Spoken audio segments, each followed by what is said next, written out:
The ship called Defiant drifted out of faster-than-light travel and into a region of space that no human had ever seen before. And Captain Alara Voss stood at the bridge window, watching a structure so massive that her brain refused to accept it as real.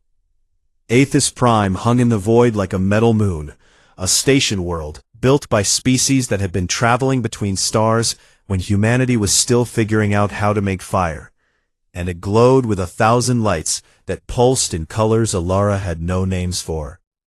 "That is where the Galactic Concord meets," said Ambassador Idris Okafor from beside her, his voice calm and measured, even though his hands were gripping the railing hard enough to turn his knuckles white. 42 species, all united under one council, and today they find out they have a new neighbor. Alara nodded and turned to her crew. "Take us in slow and keep every weapon system cold, and I mean cold, not a single railgun capacitor so much as hums without." "My direct order, Dash." The Defiant was not a large ship by any standard, and as they approached Aethys Prime, they passed vessels that dwarfed them the way an ocean liner dwarfs a rowboat, and Alara could feel her crew growing quiet as the reality of their smallness settled over them like a blanket. They were met at the docking ring by a delegation of 4 species, each one stranger than the last, but the one who stepped forward first was a tall insectoid creature with a carapace that shimmered like oil on water, and compound eyes that reflected Alara's face back at her in 100 tiny copies. "I am Counselor Valeth Suron," the creature said through a translator device embedded in its thorax. "I hold the military chair of the High Council, and I have been assigned to process your arrival, which I must say is rather unexpected given that your species was not believed to be capable of faster-than-light travel." "We are full of surprises," Okafor said with a diplomatic. Valeth made a sound that might have been laughter or might have been irritation, and led them through corridors that stretched so far ahead they seemed to curve with the shape of the station itself. The council chamber was enormous, a vast circular room with seats arranged in rising tiers like an ancient amphitheater, and representatives of dozens of species sat watching as the 2 humans walked to the center platform, and Alara had never felt so observed in her entire life. The process they called the technological census took 3 days, and it was during those 3 days that Alara began to understand just how far behind humanity really was. Concord species used plasma lance arrays that could cut through starship hulls like a hot knife through butter, and graviton projectors that could crush a vessel into a ball the size of a fist, and particle beam weapons that moved at the speed of light and hit with the force of a small sun. Marvels of engineering that could absorb and redirect energy attacks with an efficiency that made human shield generators look like toys. The census officers cataloged everything with polite but barely concealed amusement, and when they reached the weapon systems of the Defiant, the lead officer paused and tilted her head in a way that Alara had learned meant confusion among the Selvari species. "These are kinetic mass driver weapons," the officer said, her lupine features creasing into something between curiosity and disbelief. "Electromagnetic railguns, if I am reading this correctly." "You are reading it correctly," Alara confirmed. "But these are," the officer paused, searching for the right word. "These are ancient technology, Captain. My species abandoned kinetic weapons over 6,000 years ago. Every species in the Concord did. They are simply too primitive to compete with energy-based systems." Alara felt a flash of irritation, but kept her face neutral. "Our railguns are not exactly what you might remember from your history books." The officer's report was flagged as an anomaly and sent up the chain, and that was how Ambassador Okafor found himself standing before the full council, trying to explain something that no one wanted to hear. "Counselors," he said, his voice carrying easily through the vast chamber, "I want to be transparent about our capabilities. Our ships carry electromagnetic railgun systems that accelerate tungsten projectiles to significant fractions of the speed of light. And I want to respectfully point out that your shield systems, impressive as they are, appear to be designed exclusively to counter energy-based weapons. He let that statement hang in the air for a moment before continuing. Kinetic impacts operate on fundamentally different principles, and our analysis suggests that current Concorde shielding may not be calibrated to handle high-velocity solid projectiles. We would welcome the opportunity to share technical data and work together to address this potential vulnerability. The silence lasted about 4 seconds before Counselor Valeth broke it with a sound that was unmistakably laughter. Ambassador Okafor, Valeth said, rising from his seat with the slow confidence of someone who had held power for longer than most human civilizations had existed. I appreciate your enthusiasm, truly I do. It is always charming when a young species arrives and believes it has something to teach the galaxy. Scattered laughter rippled through the chamber. Your railguns, Valeth continued, are kinetic weapons, which means they throw metal. Very fast, perhaps, but metal nonetheless. We abandon such things because they are slow, inaccurate, and trivially countered by any modern defense system. What you are describing is the equivalent of a child waving a sharpened stick and telling a soldier to be afraid. Stood perfectly still through all of it, his face betraying nothing. The vote for humanity's membership tier was swift and decisive, and they were granted observer status, the lowest possible designation, which meant no trade rights, no military cooperation, no territorial claims beyond their home system cluster, and absolutely no seat at the table where actual decisions were made. As they left the chamber, Alera walked beside Okafor and could see the tension in his jaw. That went about as well as we expected, she said quietly. It went exactly as we expected, he replied, which is the part that worries me. A hand touched Okafor's elbow, and he turned to find the Selvari census officer, standing behind him, her golden eyes darting left and right, as though checking for observers. My name is Corveth Tom, she said quickly. I am a diplomatic liaison, and I need you to know something that the Council will not tell you. Okafor waited. The Dreth Imperium, Corveth said, her voice dropping to barely a whisper. They are a military empire outside the Concorde, and they have been watching your arrival very carefully. They do not petition for membership the way you did, Ambassador.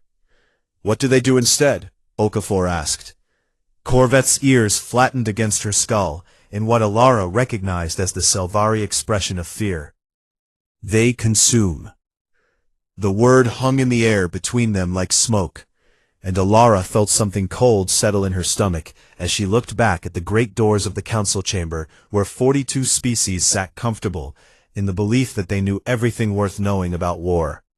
They did not know about the Dreth, not really, and they certainly did not know about railguns. 6 months passed, and humanity did what humanity always does when placed somewhere new and told to stay quiet, which is to say, they built things and made noise and refused to sit still. The trading outpost on the fringe world of Callan's Reach was not much to look at, just a cluster of pressurized habitats and landing pads bolted to a rocky moon orbiting a gas giant at the edge of Concorde-recognized space. But to the 12 ships of the garrison stationed there, it was home, and Commander Tobias Wren made sure his people treated it that way. Wren was a quiet man who had spent 20 years in the United Nations Navy, and had the kind of face that looked like it had been carved from stone and then left out in bad weather.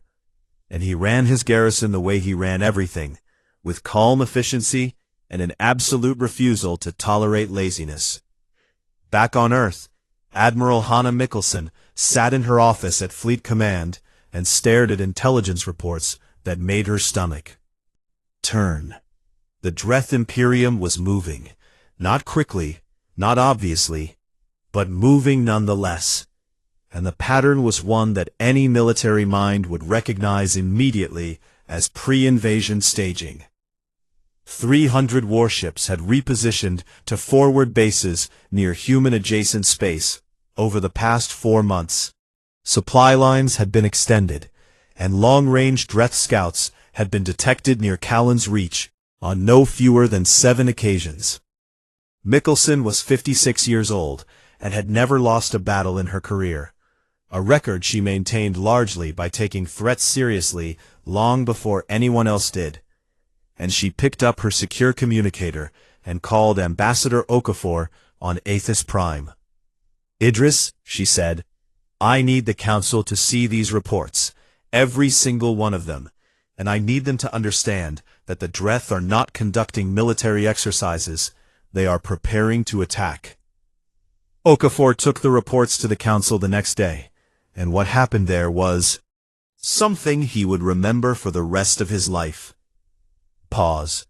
He laid out the intelligence clearly and methodically, showing fleet movements and supply chain data and scout incursion logs, and he formally requested military assistance, or at minimum, a diplomatic warning to the Dreth Imperium that any attack on a Concord-observed species would trigger a collective response. Counselor Valeth listened to all of it, with the patient expression of someone watching a child try to explain why the dark is scary. "Ambassador," Valeth said when Okafor had finished, "the Dreth Imperium is a known entity. They posture and they skirmish along borders. This is what they do. They have never attacked a species under Concord observation, and they will not start now. Your people are simply unused to the realities of galactic politics, and are interpreting normal military activity as a threat." "With respect, Counselor," Okafor said, keeping his voice level, "not repositioned to forward staging areas as part of normal military activity." "The motion for intervention fails," the Council Speaker announced, and the vote was 31 against, 11 in favor, and Okafor stood alone on the platform as the numbers appeared on the display behind him. He took a breath and tried one more time. "Then let me propose something else," he said. "If the Council will not act against the Dreth, then let us at least prepare. Humanity has developed railgun technology that operates on kinetic principles, and our analysis shows that Concord energy shields have no defense against high-velocity solid projectiles. If we share this technology and integrate it into Concord fleets, any Dreth aggression could be met with a unified force that is prepared for all forms of attack." The silence in the chamber lasted 3 full seconds before Valeth spoke again, and this time there was an edge to his voice that had not been there before. "Suggesting," Valeth said slowly, "that the Galactic Concord, a civilization that has maintained peace and security for over 10,000 years, should adopt the primitive throwing weapons of a species that learned to travel between stars less than a century ago." "I am suggesting," Okafor replied, "that there is a gap in your defenses, and we can help fill it." "There is no gap," Valeth said flatly, and several counselors murmured in agreement, and the matter was closed. That evening Corveth Ton met Okafor in a quiet corridor far from the council chamber, and she carried a data tablet that she handed to him without ceremony. "This is classified Concord intelligence from the last 30 years, she said. "The Dreth have not just been skirmishing along borders, they have been conquering. There are at least 14 non-Concord species that have been absorbed into the Imperium in the past 3 decades. Entire civilizations wiped from existence. And the Council has." Okafor looked at the data and felt something go cold and hard inside his chest. "Why?" he asked simply. "Because those species were not Concord members," Corveth said, her golden eyes filled with something that looked very much like shame. "And what happens outside the Concord is considered outside the Concord's responsibility. That is the official position. The unofficial position is that no one wants to fight the Dreth, because it would be expensive and inconvenient." Okafor closed the tablet and stood very still for a long moment. "Thank you, Corveth," he said at last. "What will you do?" she asked. "What we always do," he said. "Prepare for the worst, and hope we are wrong. Back on Earth, Admiral Mickelson was already doing exactly that, and when the orders came through from the United Nations Security Council, she felt grim satisfaction rather than surprise. The UNS Mjolnir was humanity's newest and most powerful warship, a Vanguard-class dreadnought that stretched nearly a kilometer from bow to stern, and mounted on its dorsal spine were twin railgun batteries that represented the absolute pinnacle of human weapons engineering, each one capable of accelerating a 200-kilogram tungsten slug to 3% of the speed of light, which meant that each shot carried roughly the same kinetic energy as a small nuclear detonation. Captain Elara Voss stood on the bridge of the Mjolnir and watched through the viewport as construction drones completed the final exterior inspections. And she thought about the council chamber and the laughter and the look on Valith's face when he had called them children with sticks. "Captain," her weapons officer said from across the bridge, "main battery calibration is complete. Both dorsal guns are reading green across all systems." "Good," Voss said quietly.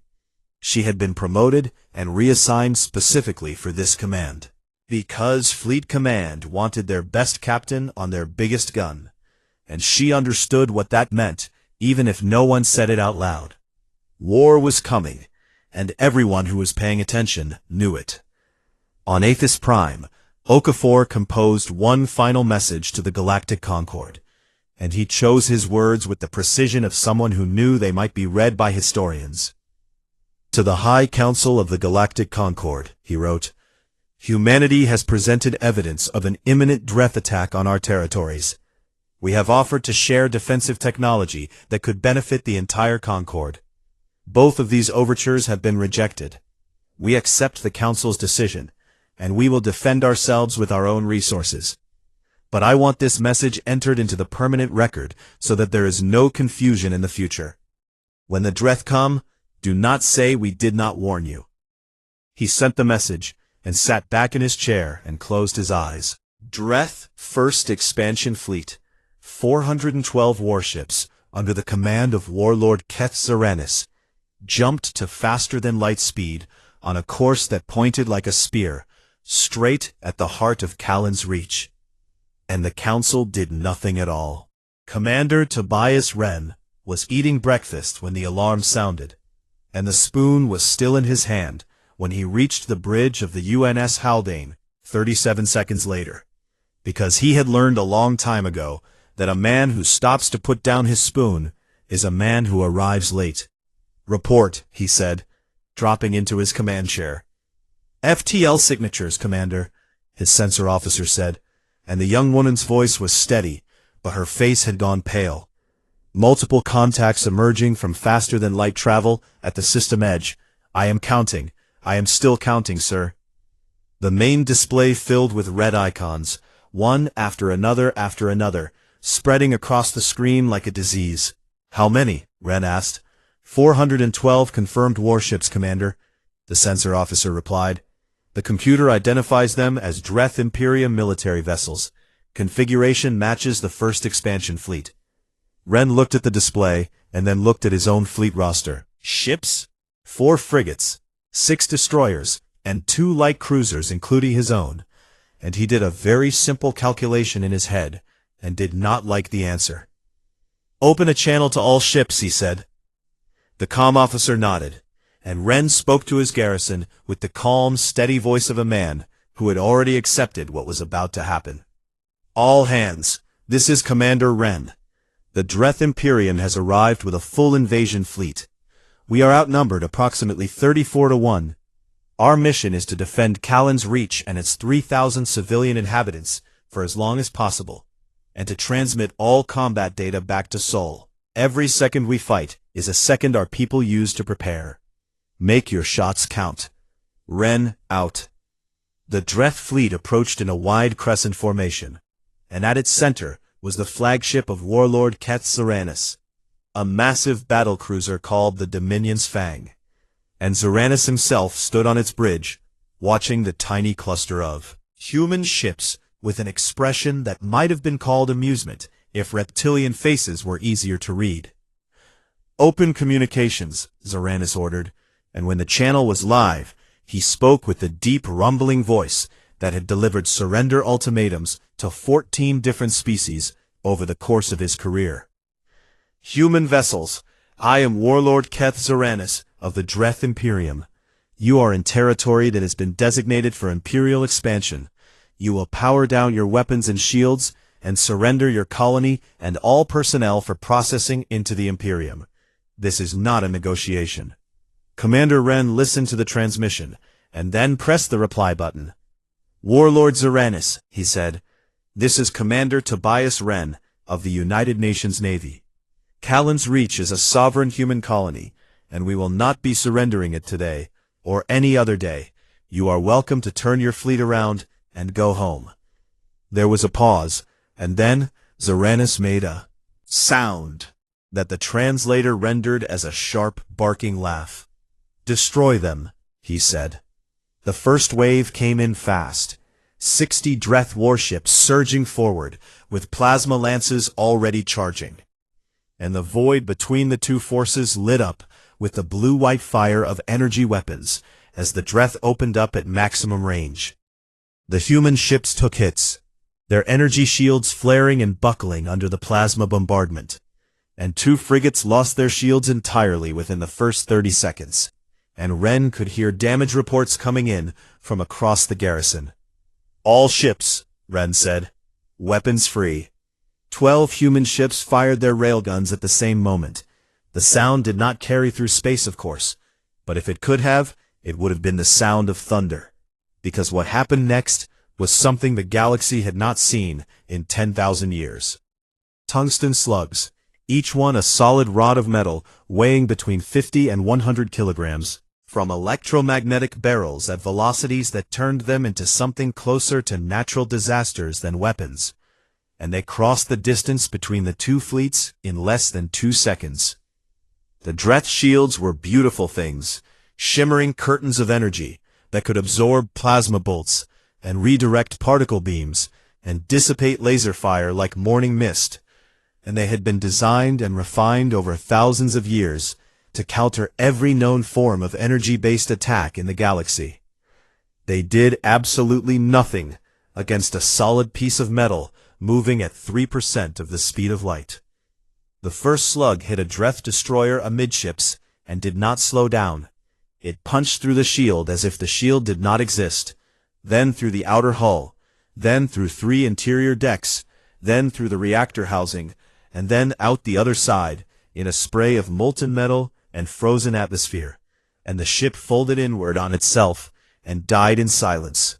Dreth warships were destroyed in that first volley, not disabled, not damaged, destroyed, and the debris fields that remained were so small that they barely registered on sensors.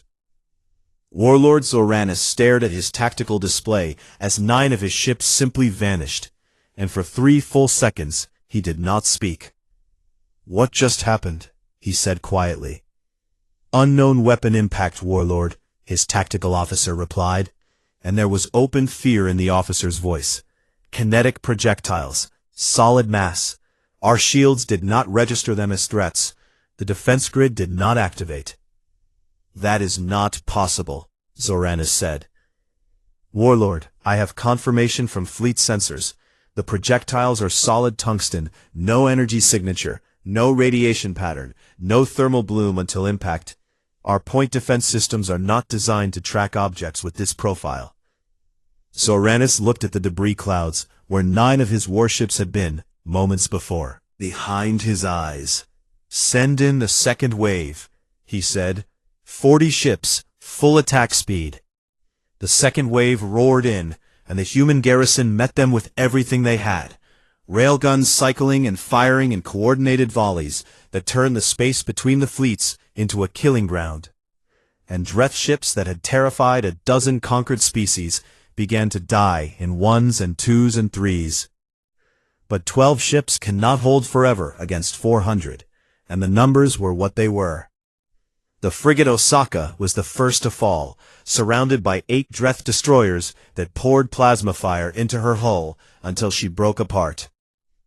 And then the frigate Chennai went dark after a direct hit to her reactor. And one by one, the garrison ships began to die. Ren watched his fleet shrink on the tactical display, and kept his voice steady as he issued orders that grew increasingly simple as his options narrowed. Haldane to all surviving ships, fighting retreat toward the relay beacon. Priority is getting combat data transmitted to Sol. Protect the data stream at all costs. The surviving ships pulled back in a ragged line, still firing, still killing Dreth ships with every volley. And the data stream poured toward Earth at the speed of light, carrying every sensor reading and every tactical analysis and every second of combat footage. 8 human ships were gone now, and the remaining 4 were battered and burning. And Ren looked at his damage reports and knew that the Haldane had minutes left at best. Transmit everything, he told his communications officer. Every byte, every frame. Make sure Sol gets all of it. Transmission complete, Commander. Ren nodded and turned to look out the viewport at the oncoming wall of Dreth warships, and he pressed the fleet-wide channel one last time. It has been an honor, he said. The Haldane took a plasma lance through her spine, and the bridge went white and then went dark. Commander Tobias Ren and his crew joined the silence of space. The Dreth took Callan's Reach, and Warlord Zoranis walked through the captured colony and planted the banner of the Imperium in the rocky soil, and he stood there in his moment of victory and tried to feel triumphant. But he could not stop thinking about the numbers. He had brought 412 warships to destroy a garrison of 12. And he had won, but 47 of his ships were gone. Not damaged, not repairable, gone. Reduced to debris and vapor by weapons that his shields could not stop and his sensors could barely track. 47 warships lost to 12 defenders. He returned to the Dominion's Fang and reviewed the battle footage alone in his quarters, watching again and again as his ships were cored through by invisible fists of metal. And when his senior officers came to him, asking about the human weapons, he composed his face into something hard and confident. Primitive tricks, he said. They will not work twice. We will adapt our defenses, and this will not happen again. His officers left satisfied, and Zoranis sat alone in the dark and looked down at his hands. They were shaking. 12,000 light-years away, Admiral Hanna Mikkelsen stood on the bridge of Fleet Command and watched Commander Ren's final transmission play out on the main screen. Every railgun impact, every Dreth ship killed, every human ship lost, all of it recorded in perfect detail by a dead man who had known exactly what he was doing. She watched it twice, and then turned to her bridge crew. "Signal all commands," she said, and her voice was ice. "The home fleet deploys in 6 hours." She paused, and looked at the flashing icon on her display that represented the UNS Mjolnir, humanity's dreadnought, with its twin railgun batteries that could crack a planet's crust. And spin up the Mjolnir's guns. The footage arrived at Ethis Prime on a Concorde long-range relay 3 days after the Battle of Callan's Reach. And it was Corveth Tan who saw it first, because she had been monitoring every communication channel connected to human space since the day she handed Ambassador Okafor that classified data tablet. She watched it once in her office, and then she sat very still for a long time, and then she picked up her communicator and called the council speaker and said 4 words that had not been spoken in the Concorde chamber in over 200 years. "Emergency military session, now." The councilors gathered quickly, because the word emergency was not used lightly on Ethis Prime, and the great chamber filled with the rustling and clicking and murmuring of 42 species. And Councillor Valet Saran took his seat at the military chair with the calm expression of someone who assumed this was probably an overreaction.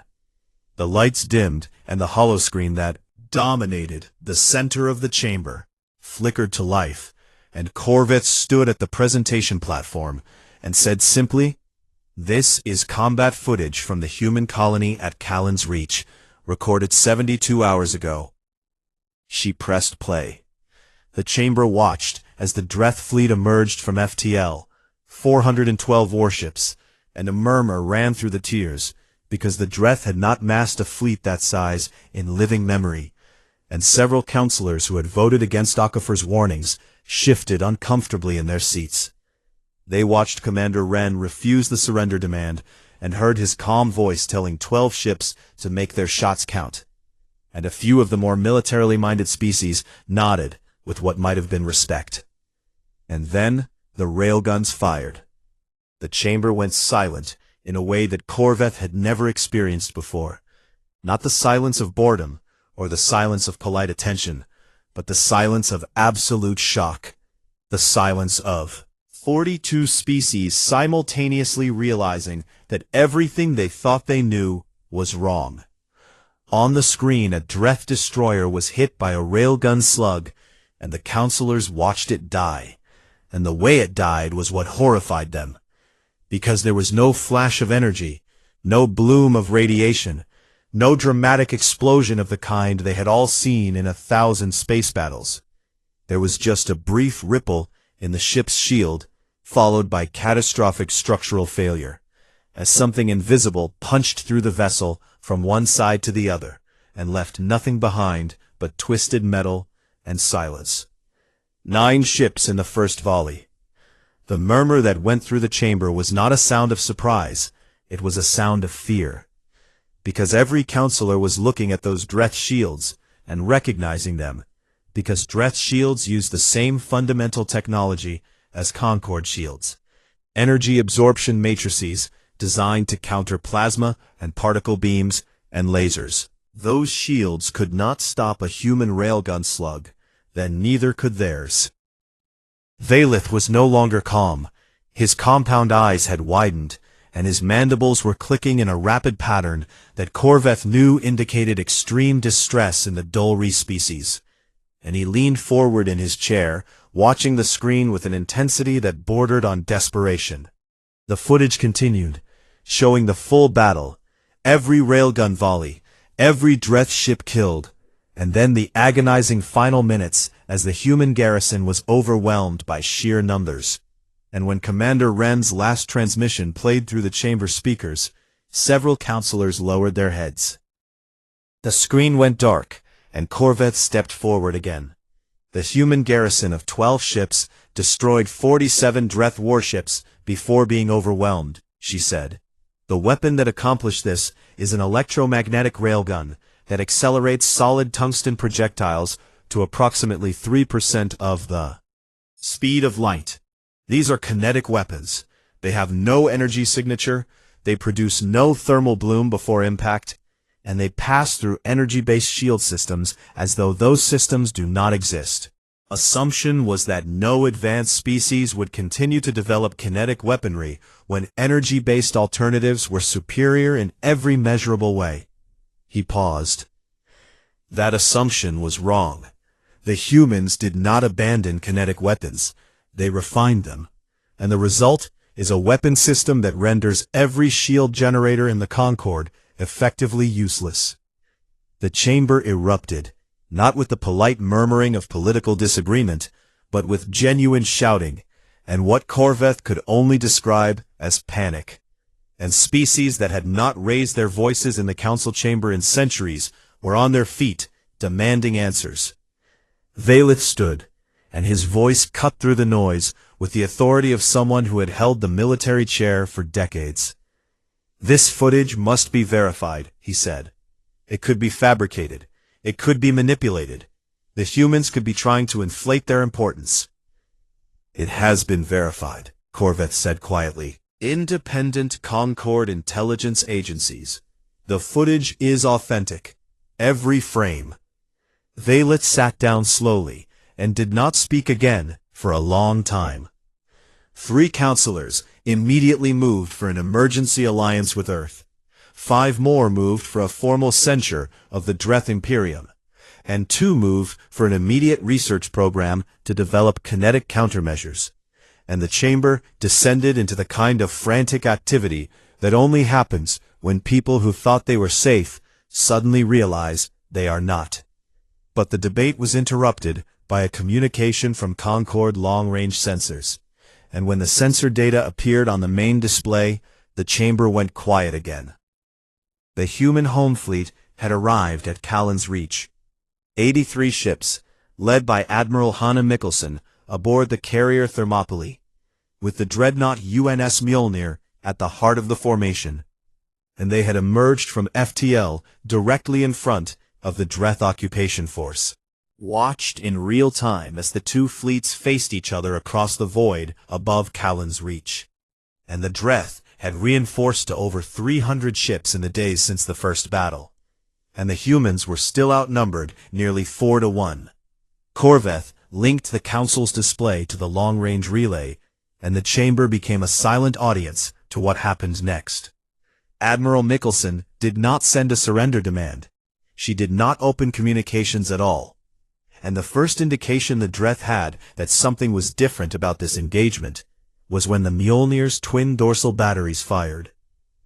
The slugs were visible on Concorde sensors as distortions in spacetime, brief streaks of something moving so fast that the sensors could barely track them, and they crossed the distance between the fleets in a heartbeat. A Dreth battlecruiser was hit by both slugs simultaneously, one striking the forward hull, and one striking amidships, and the ship did not explode. It came apart, splitting into two pieces that tumbled away from each other, trailing atmosphere and fire.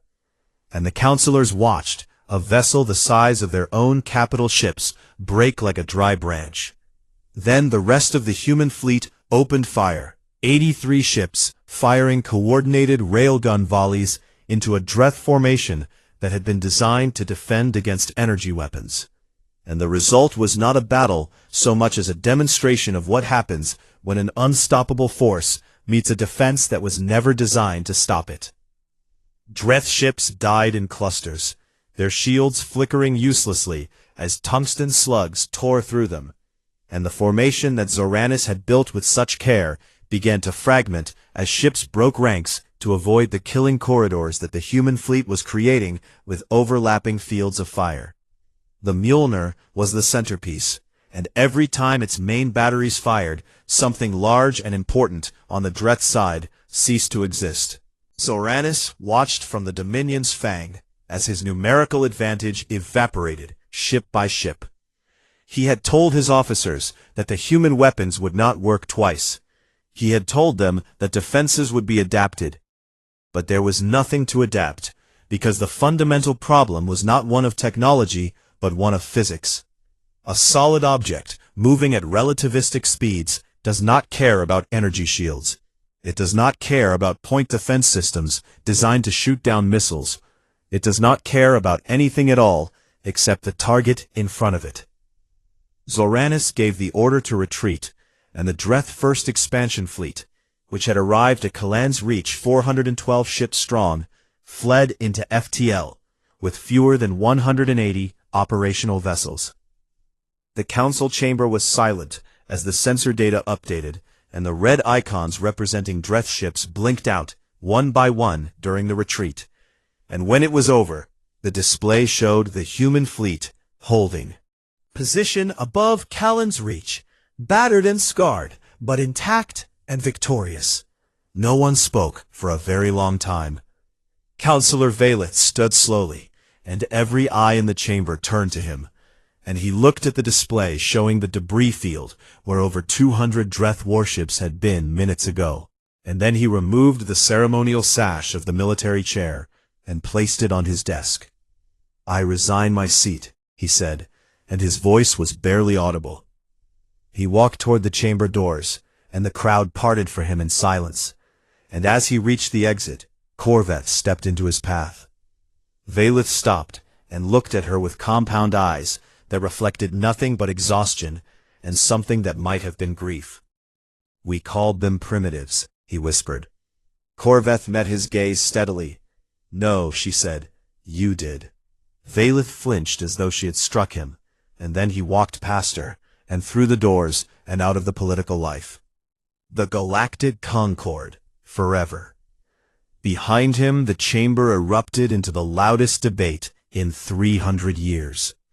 And at the center of it all was a simple question that no one had a good answer for. What do you do when the species you laughed at turns out to be the most dangerous thing in the galaxy? 3 weeks after the second battle of Callan's Reach, the galaxy looked like a different place. Not because anything had physically changed, but because the way people thought about power and safety and who mattered had been completely rewritten. And the species that had rewritten it was still picking debris out of the hulls of its warships.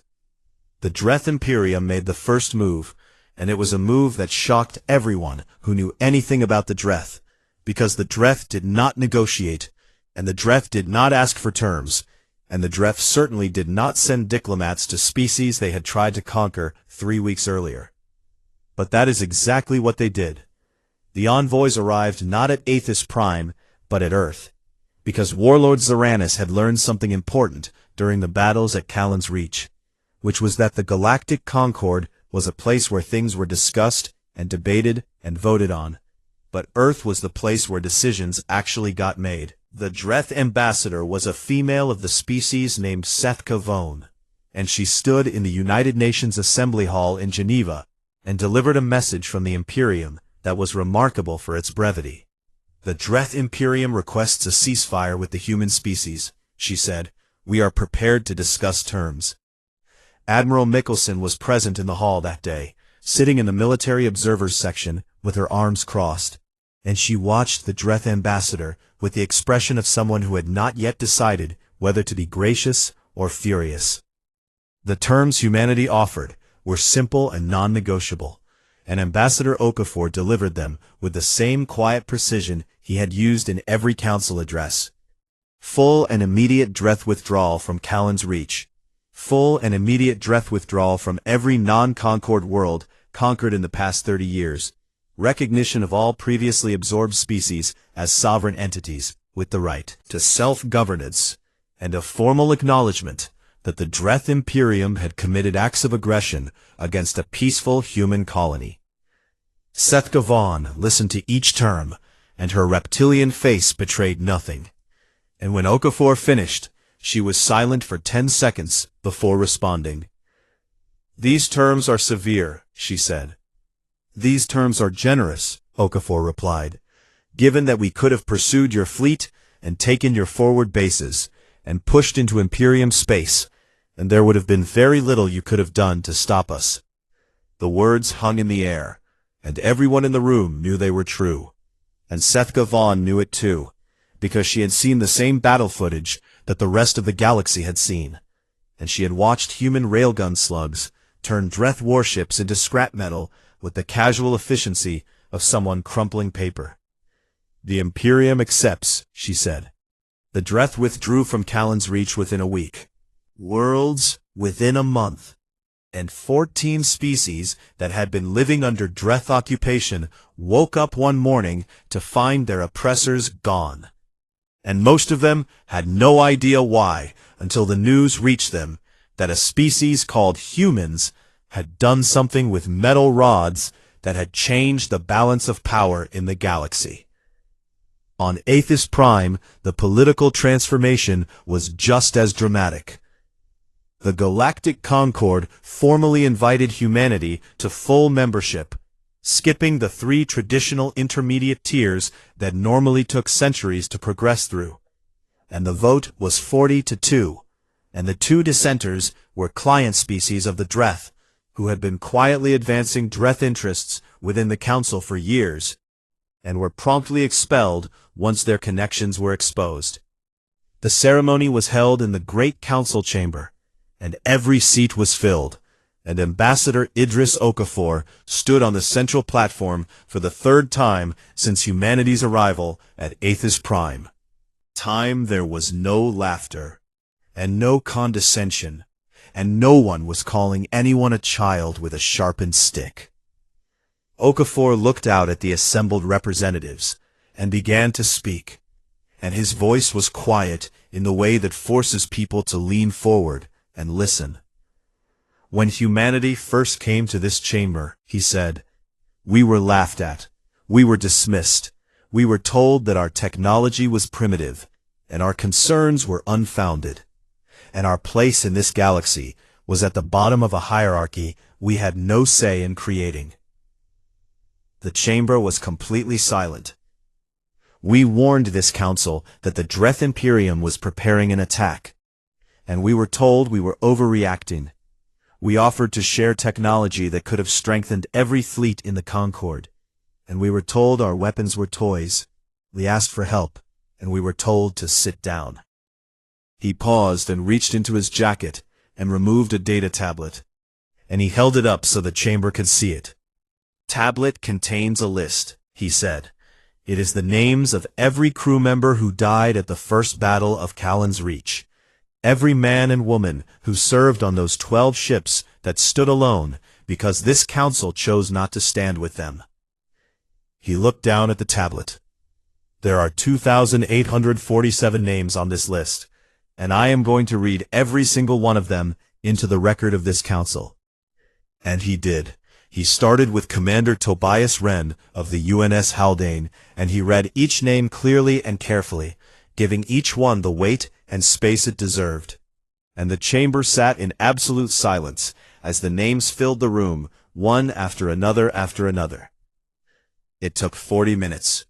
No one interrupted, no one shifted in their seat, no one looked away, and by the time Okafor reached the last name, there were species in the chamber who had never encountered human grief before, and who were discovering that it was a force as powerful as any weapon. Okafor put the tablet away and straightened his jacket and looked out at the council one more time. "And now," he said, "I would like to offer the Galactic Concord a gift." He transmitted a data package to every terminal in the chamber, and when the counselors opened it, they found complete technical schematics for electromagnetic railgun systems, fully adapted for Concord power grid specifications, with integration guides for every major warship class in the combined Concord fleet. The chamber erupted in noise, and Okafor stood calmly at the center of it all, and waited for the obvious question, which came from a counselor whose species Okafor did not recognize. "Why?" the counselor asked. "Why would you give away your greatest military advantage, the very weapon that just made you the most powerful species in this galaxy?" Okafor smiled, and it was not a smile of triumph or superiority, but the simple, honest smile of a man who believed in what he was about to say. "Because we did not come here to conquer," he said. "We came here to belong, and where we belong, we protect." The silence that followed was not the silence of shock or fear, but something else entirely. Something closer to the silence that follows a piece of music that has moved you in ways you did not expect. The days that followed moved quickly. Captain Alara Voss was promoted to Rear Admiral and given command of the newly formed Joint Human Concord Rapid Response Fleet, the first integrated military force in Concord history. And she spent her first week in the new role meeting with commanders from 30 different species and learning that the galaxy was full of good soldiers who had simply never been asked to work together before. Corvus Tan was appointed as the Concord's first human affairs liaison, a position created specifically for her because the Council finally recognized that someone needed to bridge the gap between humanity and the rest of galactic civilization. And no one had done more to build that bridge than the Selvari woman who had risked her career to pass classified intelligence to a species she believed in. On Earth, Admiral Mickelson returned to a hero's welcome that she accepted with grace, and immediately redirected toward the crews who had fought and bled at Callan's Reach. Because she understood that admirals give orders, but it is the people who carry them out that deserve the praise. And in a dark room on a Dreth military station at the edge of Imperium space, Warlord Keth Serenus sat alone at his desk. In front of him, placed carefully on the polished surface, was a small object that had been recovered from the wreckage of one of his destroyed warships. A tungsten rod, about the length of his forearm, slightly deformed from impact, but still largely intact. Just a simple cylinder of dense gray metal, with no circuitry, and no energy matrix, and no exotic materials. Technology that any species in the galaxy would have looked at twice. Just metal. He picked it up and turned it over in his hands, and felt the weight of it. And he thought about the fact that this small, simple object had killed a warship that had taken 3 years to build and had been crewed by 800 Dreth soldiers. He set it back on his desk and stared at it for a long time. The galaxy had spent 10,000 years perfecting the art of war with light and fire and exotic particles that danced at the edge of physics, and they had built shields that could turn aside the fury of stars, and they had believed with absolute certainty that they had mastered every form of destruction that the universe had to offer. And then humanity walked in and threw a rock.